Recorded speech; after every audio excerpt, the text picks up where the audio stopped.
Scenario: two elementary school children are playing a game of tetherball. The ball swings in a circular path and travels up. Question: write the equation that explains what is the centripetal force of the tetherball.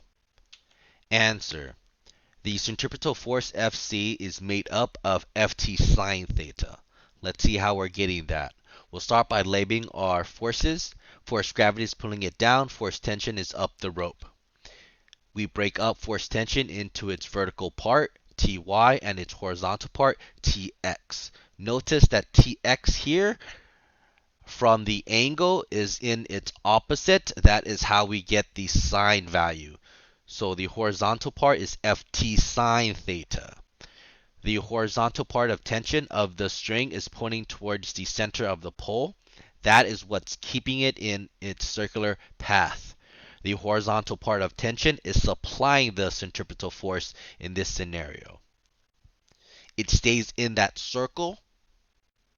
Next, the follow-up scenario. As the tetherball goes around in the circle, the ball moves up vertically, causing some of the rope to wrap around the pole. Question: when the tetherball gets higher, why does it travel faster?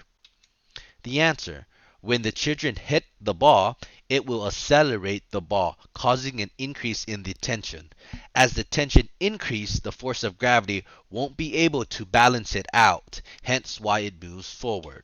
So the vertical part, summation of Fy, is made up of Ft cosine theta, that is the one pointing up, and minus Fg because it is pointing down.